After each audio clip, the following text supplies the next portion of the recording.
दोस्तों, हाल ही में विश्व भर में वर्ल्ड एनजीओ डे का ज़ोर शोर से जश्न मनाया गया है। जब वर्ल्ड एनजीओ डे की बात आती है तो सवाल उठता है कि हमारे राज्य में विश्व भर में ऐसे कौन से एनजीओज़ हैं जो समाज के हित के लिए, समाज के उत्थान के लिए क्या क्या काम कर रहे हैं। और आज इसी बात पर चर्चा करने के लिए हम आ गए हैं विश्व के सबसे बड़े और वडोदरा शहर के सबसे बड़े एनजीओ के हेड ऑफिस में, यूनाइटेड वे ऑफ बड़ौदा। यहाँ हम उनकी एग्जीक्यूटिव डायरेक्टर मिसेस नीलम आचार्य जी के साथ चर्चा करने वाले हैं। खास पेशकश एक्सक्लूसिव B1 न्यूज़ की ओर से आप सभी की ओर वर्ल्ड एनजीओ डे को ध्यान में रखते हुए। नमस्कार दोस्तों, मेरा नाम है अनुकृति शर्मा और मैं आप सभी का B1 न्यूज़ में स्वागत करती हूँ। तो आइए चलते हैं यूनाइटेड वे ऑफ बड़ौदा की ऑफिस के अंदर और एक खास मुलाकात हमारी एग्जीक्यूटिव डायरेक्टर मिसेस नीलम आचार्य जी के साथ। नमस्कार, मेरा नाम है अनुकृति शर्मा और मैं हमारे सभी दर्शकों का B1 न्यूज़ चैनल पर स्वागत करती हूँ। और वर्ल्ड एनजीओ डे को ध्यान में रखते हुए वडोदरा शहर के बहुत ही बड़े एनजीओ, और ना ही सिर्फ वडोदरा, हमारे राज्य के सबसे बड़े NGO United way of Baroda की जो हमारी एग्जीक्यूटिव डायरेक्टर हैं मिसेस नीलम आचार्य जी आज हमारे साथ जुड़ी हैं। B1 न्यूज़ के मंच पर हमारे साथ जुड़ी हैं। मैम, आपका बहुत बहुत स्वागत हमारे चैनल पर। हमारे दर्शकों के साथ जुड़ने के लिए बहुत बहुत स्वागत। Thank you so much. तो मैम, सबसे पहले मैं शुरुआत करना चाहूँगी एक एलिमेंट से जो कि विश्व भर में बहुत ही ज़्यादा प्रसिद्ध है।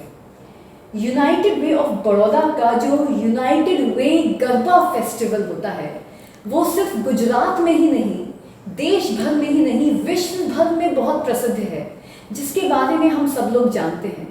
इस गरबा फेस्टिवल के बारे में हमें कुछ बताइए और साथ ही साथ आज यहाँ तक पहुँचने की ये जो जर्नी रही है, ये जो यात्रा रही है, मैं समझ सकती हूँ कि हमेशा बहुत ही सुखद नहीं रही होगी। इसमें संघर्ष आए होंगे, कई सारे ऑब्स्टेकल्स आए होंगे।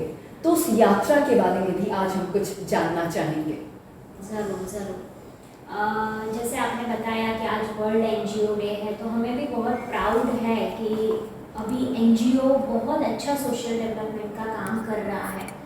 यूनाइटेड वे ने ये जो सेवा का काम है वो 1986 में शुरू किया था and it's a world wide network. So जो यूनाइटेड वे वर्ल्ड वाइड है, जो सबसे पहला इंडिया का चैप्टर शुरू हुआ वो ये यूनाइटेड वे ऑफ बड़ौदा है।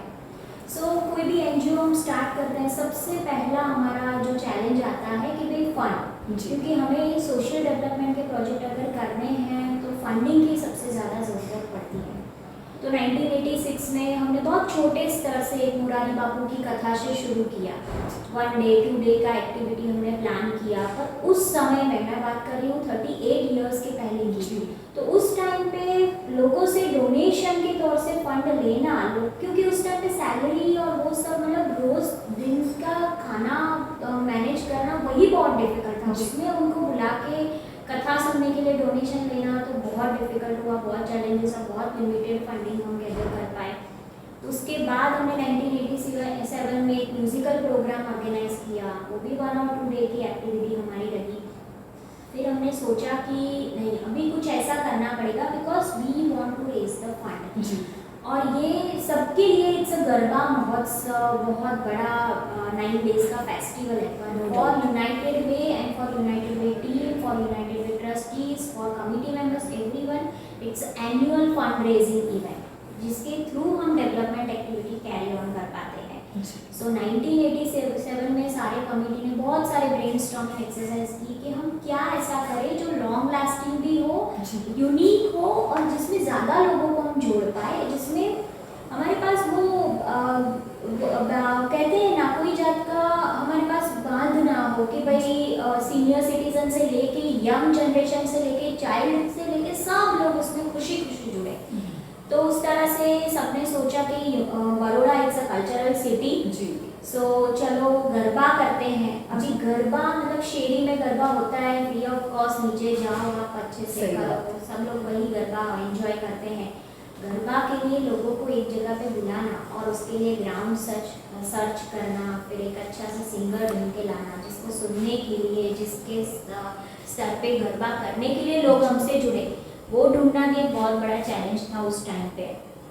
तो फिर धीरे धीरे हमने शीश महल पैलेस में शुरू किया और धीरे धीरे फिर अतुल पुरोहित भी हमारे साथ जुड़े। पहले वो कोरस में गाते थे, फिर उन्होंने लीड सिंगर में किया और ये गरबा स्लोली बट स्टेडीली उसने अपना पिकअप किया। और अभी यूनाइटेड वे ऑफ बड़ौदा की गरबा के अंदर बड़ौदा की पब्लिक नहीं, ऑल ओवर गुजरात की पब्लिक नहीं, पर बाहर से भी ज़्यादा लोग इसमें रजिस्टर्ड होते हैं। It's a globally acclaim. तो मतलब Lovely. हमारा कल्चर जो था वो जी। कहाँ से कहाँ हमने पहुँचा है।